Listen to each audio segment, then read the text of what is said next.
बहुत समय पहले की बात है। भीम नाम का एक बाघ राजा था। उस जंगल का दहशत बहुत और बहादुरी के लिए पूरे जंगल में जाना जाता था। उसकी दहाड़ दूर दूर तक गूंजती थी और उसकी एक झलक ही छोटे जानवरों के दिलों में डर पैदा कर देती थी। भीम जंगल का निर्विवाद राजा था। वो जहाँ चाहता घूमता था, जो चाहता शिकार करता था और किसी भी चुनौती का सामना करने की हिम्मत किसी में नहीं थी।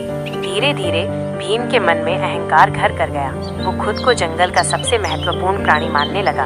उसे लगने लगा कि जंगल और उसमें रहने वाले सभी जीव उसकी सेवा के लिए ही हैं। एक दिन जब भीम जंगल में घूम रहा था तो उसने एक छोटे से खरगोश को देखा जो एक गाजर चबा रहा था।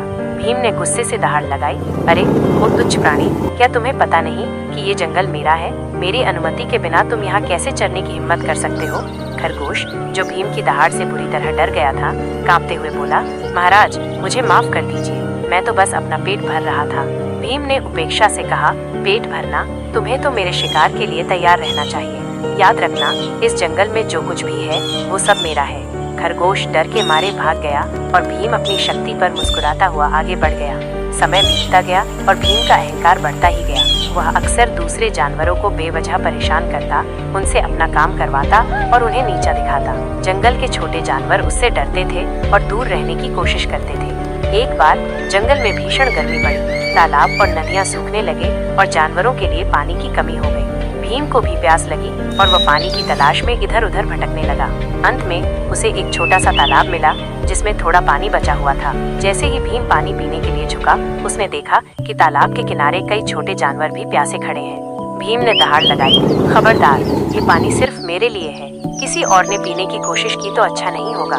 प्यासे जानवर डर गए और पीछे हट गए। भीम अकेला ही सारा पानी पीने लगा, लेकिन तभी एक छोटी सी गिलहरी पेड़ से उतरी और साहस दिखाते हुए बोली, महाराज ये ठीक नहीं है, हम सब प्यासे हैं, थोड़ा पानी हमें भी पीने दीजिए।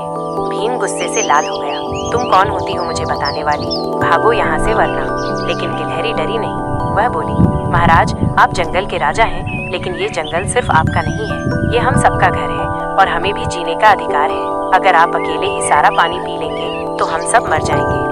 गिलहरी की बात सुनकर भीम थोड़ा हैरान हुआ। पहली बार किसी छोटे जानवर ने उसके सामने इस तरह से बोलने की हिम्मत की थी। उसने गिलहरी की आंखों में देखा, जिनमें डर के साथ साथ एक गहरी पीड़ा भी झलक रही थी। तभी एक बूढ़ा हिरण धीरे धीरे आगे आया और बोला, महाराज गिलहरी सच कह रही है, शक्ति का मतलब दूसरों पर अत्याचार करना नहीं होता।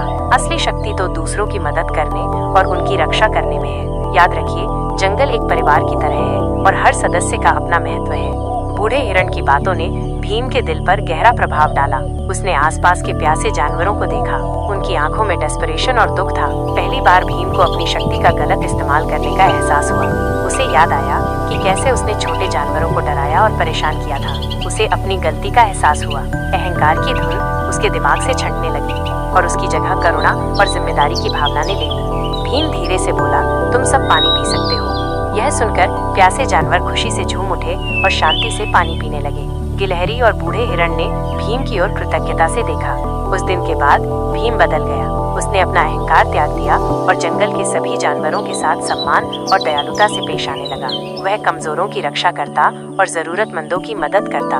उसकी दहाड़ अब डर की नहीं, बल्कि सुरक्षा और आश्वासन की प्रतीक बन गई। भीम ने समझा कि असली राजा वो नहीं होता जो अपनी शक्ति से दूसरों को डराता है, बल्कि वह होता है जो अपनी शक्ति का उपयोग दूसरों की